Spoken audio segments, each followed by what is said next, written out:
uma pergunta aqui da Vigia Clau. Ela fez uma pergunta. Fiz uma nova tomografia com contraste. A médica falou que o embolismo já não tem mais. Mesmo assim, meu tratamento com anticoagulante é por 6 meses. Porém, a água no pulmão ainda tinha um pouco. Não seria certo fazer uma investigação, colher um pouco dessa água para saber se é uma bactéria? É impossível. Estou mais de um mês dormindo sentada porque sinto fortes dores do lado direito e um barulho estranho, não é chiado, tipo trepidação e água fervendo. Passo um terror. Agora que a médica falou para procurar um hematologista. Essa questão de derrame pleural, que provavelmente é isso que você está desenvolvendo, a chamada água no pulmão, isso a gente precisa fazer os mais diversos diagnósticos diferenciais. Né? A gente precisa para doenças reumáticas, colagenoses, doenças infecciosas, por assim dizer, tuberculose pulmonar, é uma coisa muito comum, tuberculose pleural é algo muito comum, tá, aqui no Brasil, e essa tuberculose pleural ela pode desenvolver o derrame pleural, então você precisa realmente fazer os mais diversos diagnósticos diferenciais e realmente uma retirada de um pouco desse derrame pleural para análise citológica, ver as células, ver também se cresce alguma bactéria, ou ver se tem alguma célula, por assim dizer, que não seja uma célula comum para um líquido pleural. Então é importante nós avaliarmos, tá bom? Um abraço, obrigado aí pela sua pergunta. Tem outra pergunta aqui sobre o Buzonide. Esse medicamento não funciona comigo, ele dá efeito rebote, ao invés de desentupir, ele entope. Tem que ver se não é a solução salina que está junto do Buzonide, porque o Buzonide é a budesonida, que é um corticoide. O corticoide, entendam que ele precisa de pelo menos 30 dias para começar a funcionar, que ele funciona dentro do núcleo da célula, ele faz a modulação da sua resposta inflamatória e faz então com que você produza substâncias anti-inflamatórias ao invés de substâncias pró-inflamatórias, modulando a resposta imunológica dentro da célula. Mas para que ele faça essa modulação do seu DNA, do núcleo da sua célula, você precisa usá-lo pelo menos durante 30 dias. Mas se no início ele está piorando o quadro clínico, pode ser que você tenha algum processo irritativo ou conservante do remédio ou a própria solução hipertônica, a solução salina e hipertônica que possa estar de alguma maneira irritando a sua mucosa respiratória.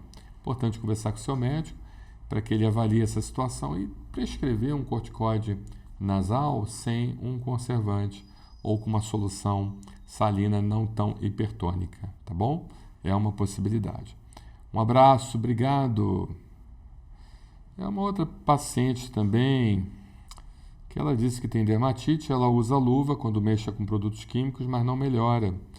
E uma paciente diz que está com essa alergia, dói tanto, fere e às vezes sangra. A luva de nada adianta, tá bom, pessoal? Para quem tem o chamado eczema de contato local, quem tem uma reação na pele local, ou seja, reação do tipo 4 de gel e cumbis, que é manifestada por monócitos, você usar luva para evitar o contato com o produto, se você realmente tiver um eczema de contato alérgico, de nada vai adiantar. Por quê? Porque o que causa essa reação alérgica é uma substância química molecular, do tamanho de uma molécula, e ela consegue passar pela luva, é chamado apiteno. E esse apiteno passa pela luva, é reconhecido pelo sistema imunológico e causa, então, o processo inflamatório local. Então, não adianta muito você botar luva e tudo mais. O que realmente, para se tratar o eczema de contato alérgico e irritativo, a solução é se afastar da substância alérgica e irritativa que estaria causando esse problema em você. Não adianta nada você colocar luva. Importante essa pergunta. Muito obrigado. Estou indo rápido para tentar responder o máximo de pessoas.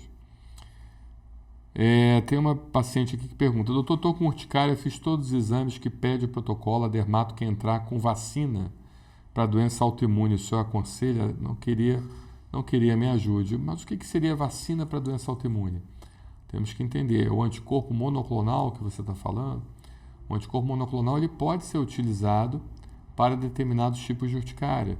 Né? O Xolair, por exemplo, ele é preconizado, ele é protocolado para o uso da urticária crônica espontânea, tá bom? é o anti-IgE, omalizumab, Xolair. Ele bloqueia o receptor da IgE e, consequentemente, faz com que você não tenha mais as crises de urticária, se a urticária ela for bem classificada, em urticária crônica espontânea.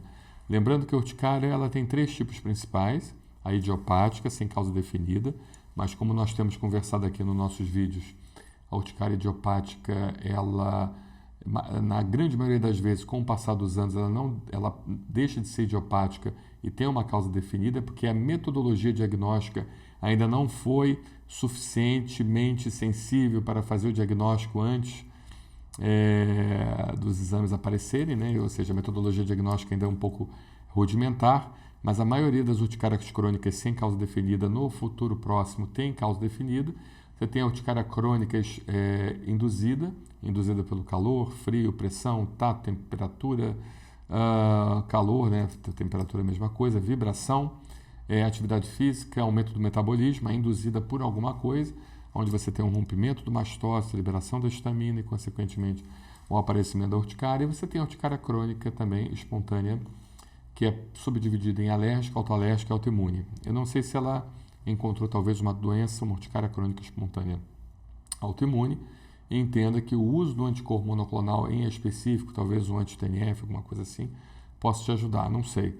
Então é importante a gente depois conversar um pouquinho melhor sobre essa situação, tá bom? Mas em princípio, o que é preconizado para o tratamento da urticária crônica espontânea é o Xolair, é o omalizumab, o antirreceptor de IgE, desde que você faça um diagnóstico diferencial bastante detalhado e descarte todos os tipos de possibilidades, tá bom? Então, muita coisa pode dar urticária: infecção, parasitose, doenças autoimunes, alergias, ou seja, um montão de coisa pode dar urticária.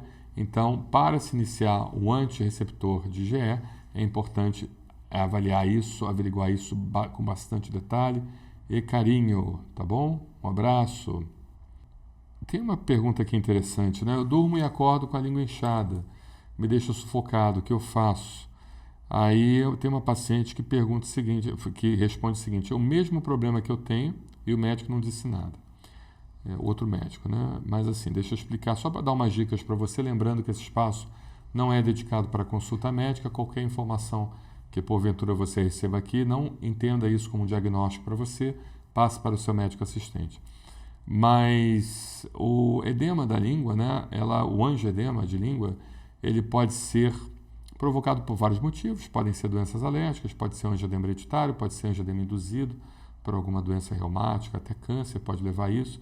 Mas uma coisa que pouca gente fala e que não é tão incomum, pode ser também por uso de antihipertensivos, antes que eu me esqueça, os inibidores da enzima conversora de angiotensina, que aumenta a produção de caliclina e bradicinina, tá bom? Então, a gente fala muito sobre isso no nosso canal, mas uma coisa que pouca gente fala é o angioedema causado por prótese dentária e por aparelho. Será que você não está usando aparelho? Tá? Ou prótese dentária? Então, o trauma causado pela prótese dentária, o trauma causado pelo aparelho, em alguns pacientes, pode causar angioedema local sem ser necessariamente uma doença mais grave. Então, se você estiver usando prótese dentária ou aparelho, é um alerta. Se não for isso, nós temos uma playlist somente sobre angioedema e você pode consultar a questão do angioedema, tá bom? Obrigado aí pelo seu comentário. Tem uma pergunta aqui interessante: é possível ter asma sem ter tosse e chiado no peito? Aí tem uma paciente que responde o seguinte, né? Ela comenta o seguinte: oi, doutor, o meu caso também é o mesmo. Tenho um filho de 3 meses que eu estou com esforço respiratório, porém ele tem uma escuta limpíssima. Chiado sem sibilo. Boa pergunta essa, bom comentário. São comentários como o seu que engrandecem o nosso canal e nós somos muito gratos. É totalmente limpa, ele usa Clenil e Aerolim, ele continua com esforço respiratório sem catarro. Faço lavagem nasal também, sem tosse, só esforço respiratório.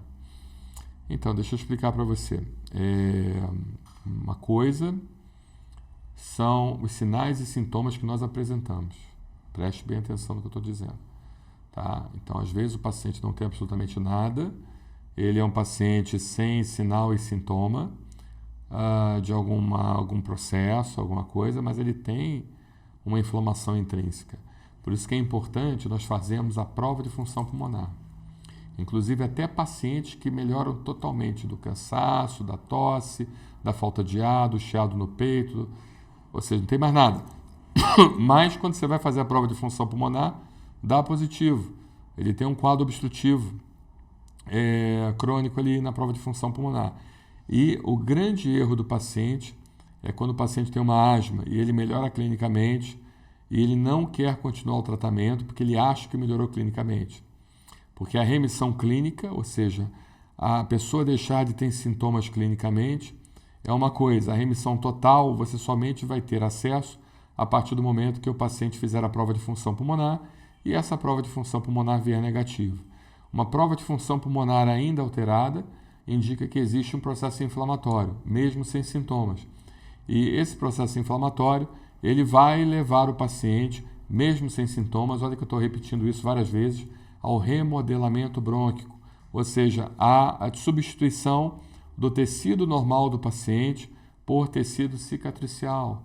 Então é importante nós deixarmos claro porque o remodelamento brônquico endurece o pulmão. Então o paciente não vai ter somente um quadro obstrutivo, mas ele com o passar do tempo vai ter um quadro restritivo. E o remodelamento brônquico, ou seja, a substituição do seu tecido normal do pulmão por cicatriz, para que vocês entendam melhor, levam vocês a um quadro restritivo. Importante nós deixarmos claro isso. Melhorou dos sintomas, não fique satisfeito. Precisa fazer espirometrias seriadas até realmente os parâmetros da espirometria vierem normais. Aí sim você vai poder conversar com o seu médico por uma possível suspensão da medicação. Enquanto o padrão da espirometria não vier melhorada, não adianta você suspender a medicação, porque a inflamação vai continuar e o seu pulmão vai ficar duro. Preste atenção nisso, tá bom? Um abraço, obrigado.